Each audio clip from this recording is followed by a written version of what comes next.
Hallo, jeg er Lima Alfa 6, November Charlie Alfa. I denne videoen vil jeg forsøke å designe og bygge en superenkel kortbølgetransceiver med moderne komponenter. Her har jeg bygd en prototyp for mottaker, og her er en liten sender med meget gode resultater. Som man ser så er det nesten ingen komponenter. Svært få. Her har vi en inngangskrets, en svingekrets, som har 50 ohm inn og 50 ohm ut. I mottakerstilling så går signalet gjennom et relé til en mikser. Her er lokal oscillator. Mikseproduktet ut er direkte lyd som går i en opp-amp med ca. 2000 gangers forsterkning. Så går det videre til et CV-filter og ut. I sendestilling så har vi den samme oscillatoren. Signalet går ut her til to transistorer og ut til utgangskretsen.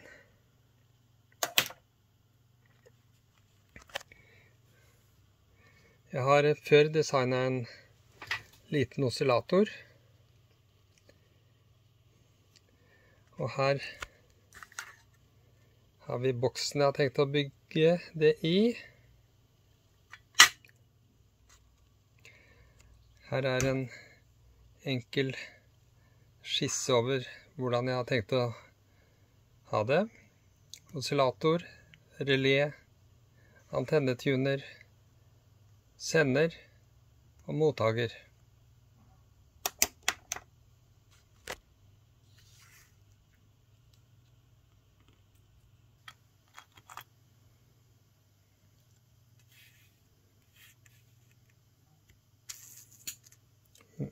Mikser,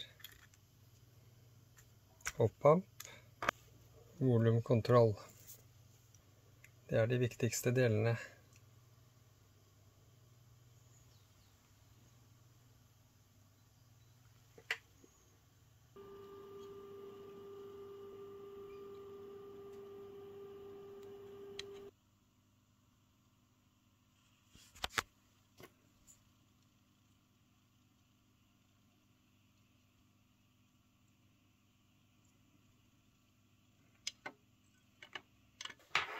Her har vi kommet litt videre på transceiveren.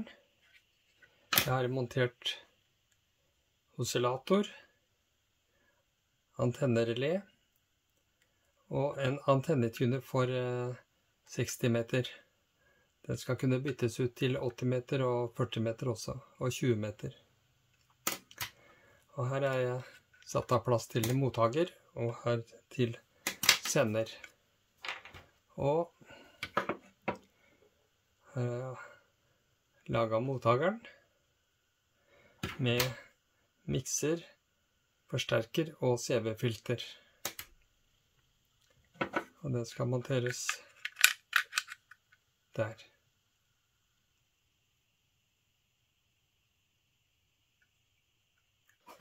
Her har jeg tegnet et skjema.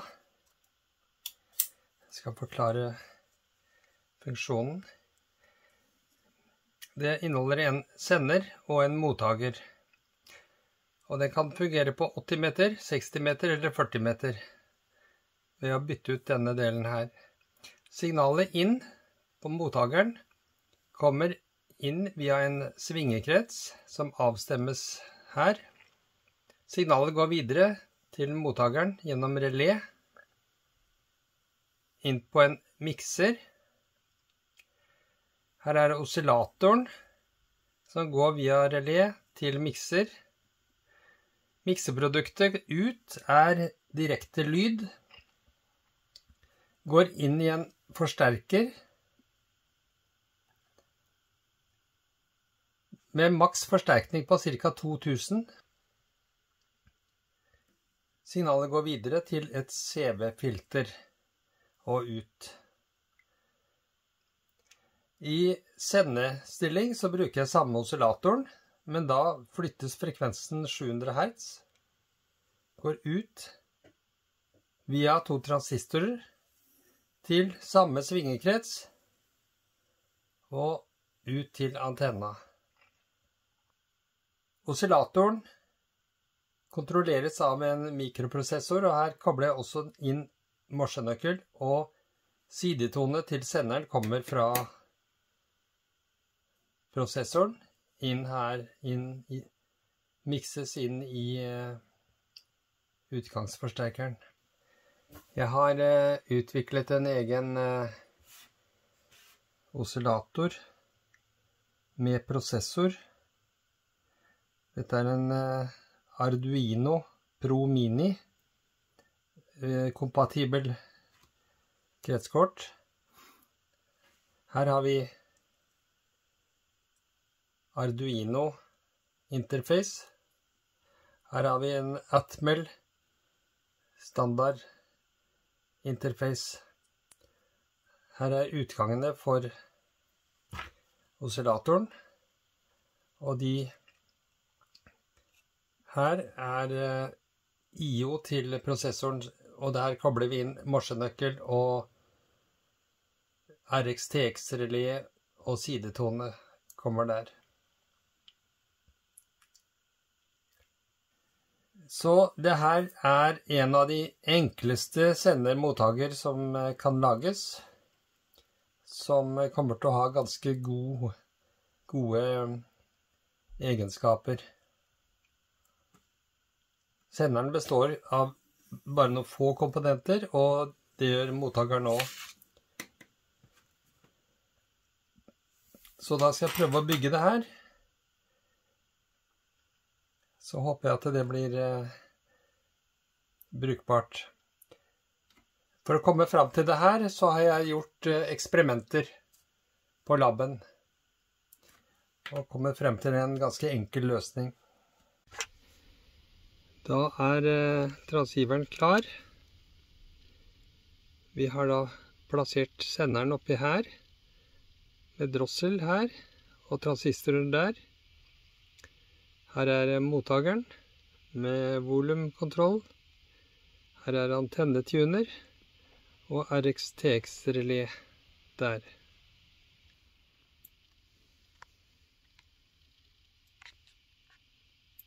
Ja, da har jeg kommet til Malmøen i Sverige, og jeg har med meg den nye transceiveren som jeg har designet. Og jeg skal prøve å kalle opp LA5 MT i kirken der i Norge.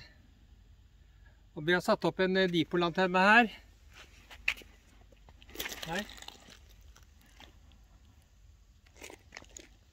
På 2 ganger 13 meter.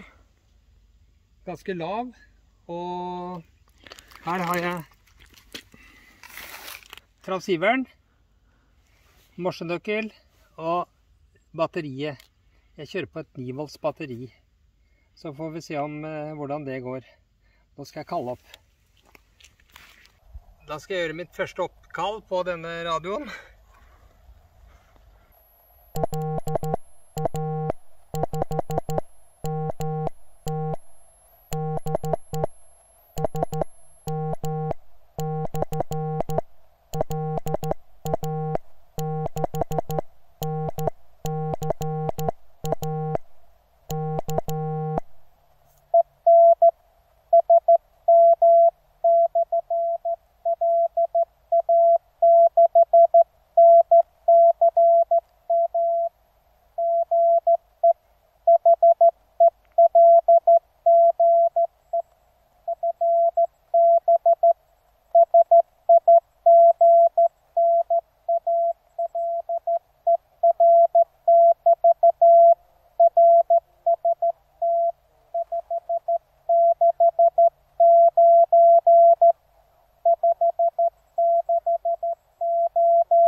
har hatt første QSO med stasjonen.